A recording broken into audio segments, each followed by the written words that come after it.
Pemirsa, dalam dunia jual beli tak semua yang datang adalah pembeli. Ada yang datang hanya sekedar bertanya, ada yang datang rombongan tapi jarang beli. Mereka dijuluki Rohana dan Rojali. Bagi Anda hal ini terdengar lucu, tetapi bagi para pedagang mereka adalah mimpi buruk di tengah keramaian.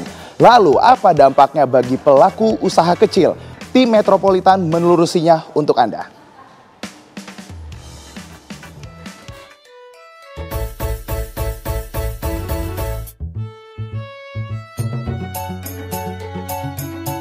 Inilah wajah pusat perbelanjaan hari ini. Ramai, tapi belum tentu ramai rezeki. Lalu lalang pengunjung, padat, penuh tanya, tapi sepi transaksi. Mereka datang mencoba menawar, lalu pergi tanpa membeli. Istilahnya Rojali, rombongan jarang beli, dan Rohana, rombongan hanya nanya. Dan masih ada lagi istilah lain bagi pengunjung pusat perbelanjaan.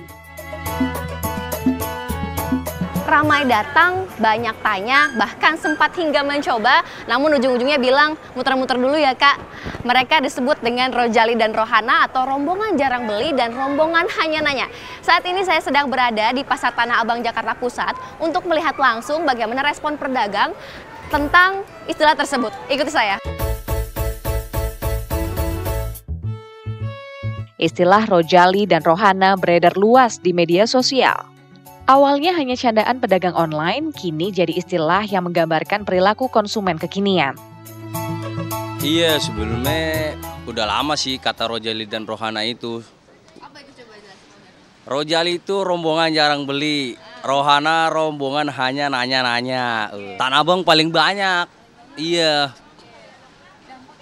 Dampaknya kalau lagi rame tuh, biasanya yang beli satu, yang nganter banyak, se-RT gitu. Bagi pedagang kecil, waktu adalah uang. Energi untuk melayani Rojali dan Rohana bisa jadi tak sepadan dengan hasil yang didapat. Apalagi jika itu terjadi berkali-kali dalam sehari. Omset harian pun bisa tergerus hanya karena terlalu banyak tanya.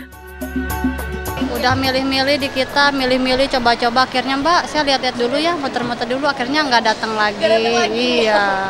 Ini berdampak nggak sih sama tokonya nih kalau ada banyak Rojali Rohana? Nah iya pasti. Pasti ya. Harapannya apa? Untuk ibu-ibu dan bapak Rojali Rohana di luar sana? Buat ibu-ibu, kalau yang ini jangan PHP lah bu. Kalau emang nggak niat beli, jangan apa. Ini kadang udah kita siapin barangnya, tiba-tiba ibunya muter-muter dulu ya mbak, katanya gitu. Meski hanya sekedar nanya, bagi pedagang kecil yang mengandalkan omset harian, Rojali dan Rohana kadang menjadi beban tersendiri. Tapi bagaimana dari sisi pembeli? Apakah mereka bersalah atau justru menganggap itu bagian dari hak sebagai konsumen? Iyalah, kita harus pilih mana yang bagus. Walaupun ya, alhamdulillah ya murah meriah, tapi bahannya harus oke. Nah, itu aja, mempertahankan aja harganya sini, jadi kami jualnya pun enak. Jadi selain nanya kualitas, harga pun juga? Iya, harga pun juga mereka tanya gitu kan. Terima kasih Ibu. Nah, kasih.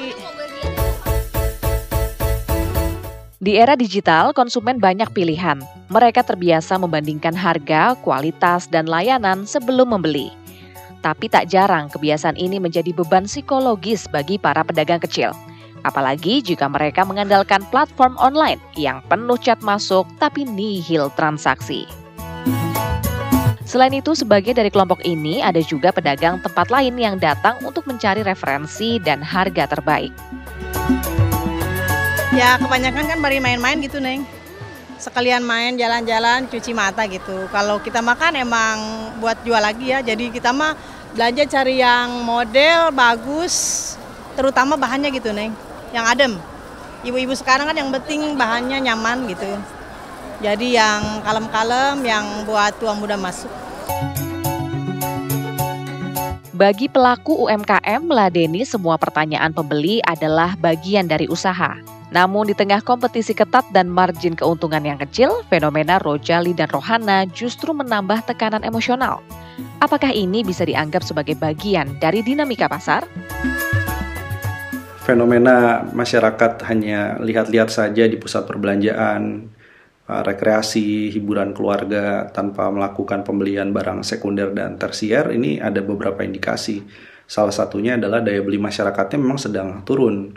Ini dilihat dari banyaknya jumlah PHK, simpanan perorangannya rendah, pertumbuhan kreditnya juga rendah. Jadi masyarakat yang punya uang, mereka pun belanjanya di luar negeri, sementara yang menengah ke bawah, ya mereka hanya memanfaatkan mall untuk makanan minuman.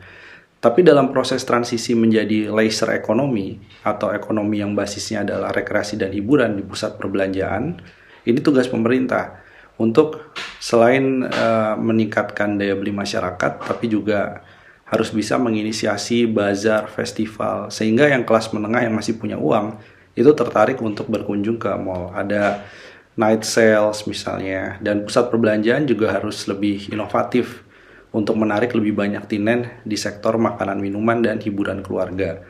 Dari sisi pemerintah mungkin harus ada diskon, tarif khusus yang bisa diberikan kepada tinen-tinen, khususnya skala UMKM, sehingga mereka bisa tetap bertahan di pusat perbelanjaan, bisa diskon tarif listrik juga selama 6 bulan misalnya.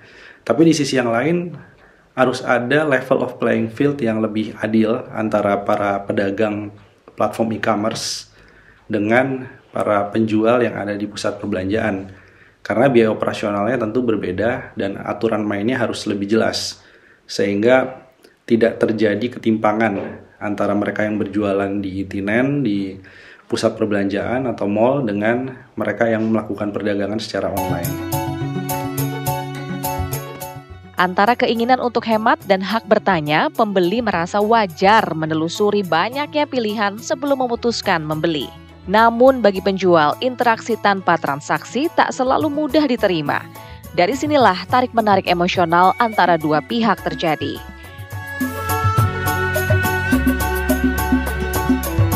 Fenomena ini tak hanya bicara soal uang, ia bicara soal empati, daya tahan mental, dan etika interaksi di ruang jual-beli. Rojali dan Rohana mungkin hanya istilah candaan, tapi dampaknya nyata dan perlu jadi refleksi bersama. Istilah Rojali dan Rohana boleh jadi hanya candaan, namun bagi pelaku usaha kecil ini merupakan realitas ekonomi yang makin kompetitif. Nah, jadi siapa yang masih jadi Rojali dan Rohana? Dari Jakarta, Yulia Tridewi Gunawan Priyo, TV One mengabarkan.